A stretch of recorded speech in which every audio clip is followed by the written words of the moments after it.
Хей, здрасти! Аз съм Йоана и ти си в моя канал Йоана Балашева.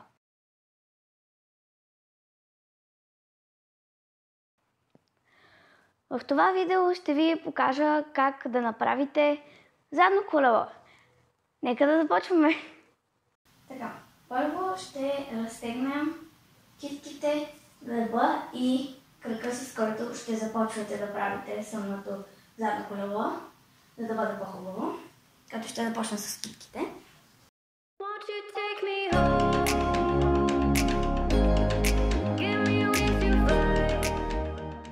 Така, важно е да си разтегнете китките, защото като отивате назад, трябва да падате на китките, ако не ги може да ви заболят след това.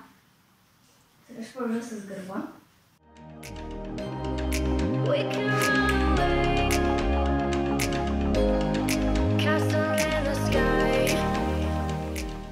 Така, аз се чувствам гърба разтегнат, но вие естествено може да направите още най-различни разтягания за гръб. Като ако искате, може да изгледате моето видео ето тук. Сега ще си разтегна десния крак, защото аз с него започвам.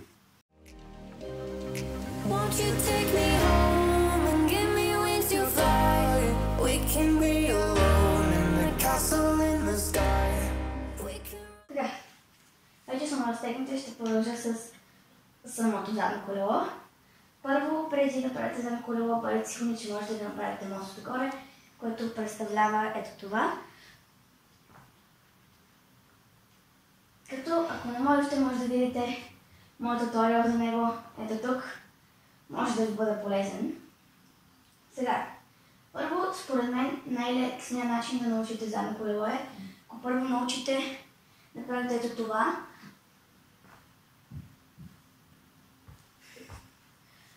Което не съм много сигурна, че искам да сега на български, но на английски е back kick over, но не знам на български как е. Което представлява почти също като задно колело, обаче просто отивате първо на мост и след това се избутвате назад. Като препоръчвам първо това да научите, както казах. Ако не го можете, може да пробвате да го направите от по-високо нещо, като ето така и се избутвате. И така ще почнете с по-малко и по-малко и така ще го научите, но не е толкова трудно, така че също може и от стена да отидете на мост и стената да е пред вас и да се покатерите на нея и това може също да ви помогне.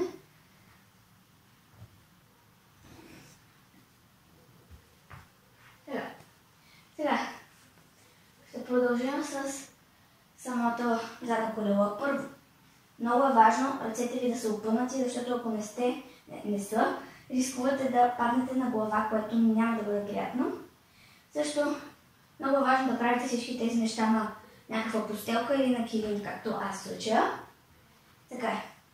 Ще започна с същото това, в което се избутвам назад, като просто ще си извадя крака напред, по този начин и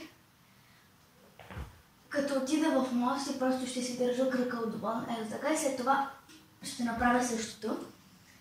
Като това ще помогне малко за усещането. Като се опитайте по-бързо да го направите след това вторите пъти. Първи път може да бъде така. Но бъдете сигурни да не си прибирате кръга след това. И така. И пожете все по-бързо и по-бързо да го правите, без да седите на мост, т.е. ето така.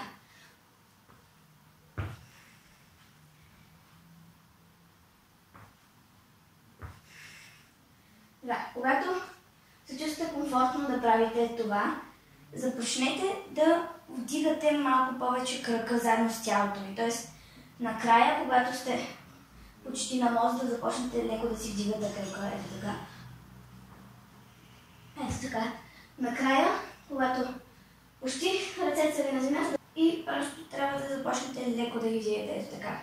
Аз не показах реално, но ето пак ще ви покажа.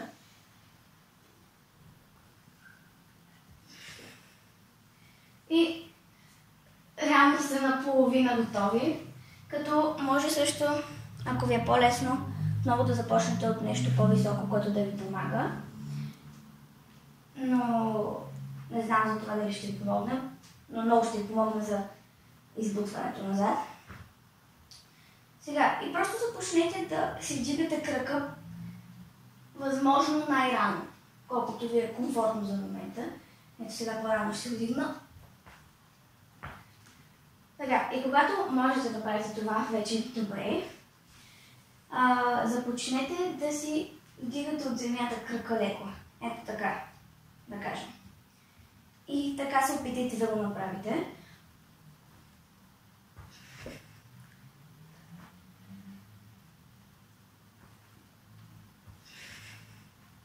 Според мен най-страшното за правенето на задно колело е факта, че отивате назад.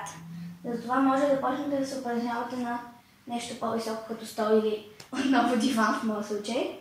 И ще стане ето така.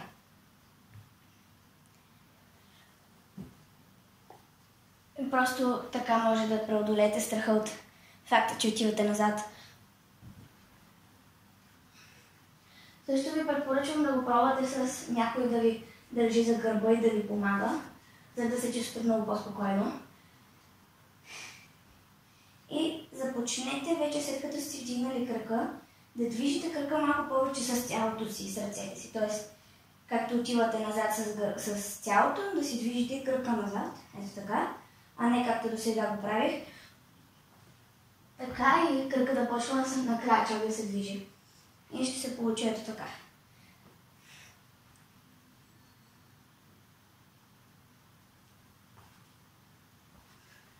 Ако видяхте, движех си крака и тялото едновременно, т.е. ето така, в една линия, а не и след това крака.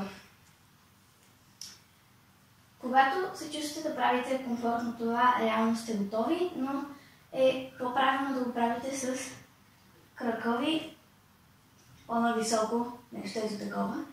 Това започнете да се опитвате и така да го правите, като така е най-страшно да отивате назад, така че ви препоръчвам да го тренирате малко на диван или на нещо меко. Просто това много помага, защото преодолявате страха от това да отидете назад, докато сте на един крак. И ето така. И отново се опитате да си движите максимално и тялото заедно с крака.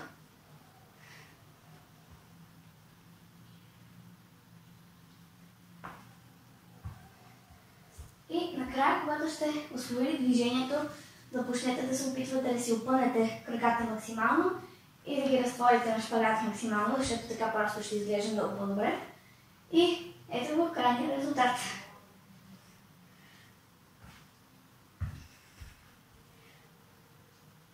Надявам се да ви е помогнало.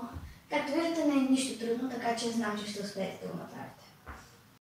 Това беше днешното видео. Надявам се да ви е било полезно и разбира се, както с всички научавания на нови умения, ще ви отнеме време и няма да стане от нищото, но ако вярваш, можеш да постигнеш всичко, така че ще успеете. Ако ви е харесало, не забравяйте да дадете палче нагоре, последвайте ме в Instagram, ще сложа линк в описанието. Ето тук може да се абонирате за канала ми и да цъкнете камбанката. Ето тук може да гледате моето видео как да направиш мост отгоре, което ще ви бъде полезно с задно колело. Аз съм Ана Балашева. Това беше 6-тото ми видео. Чао и не забравяйте да мечтаете!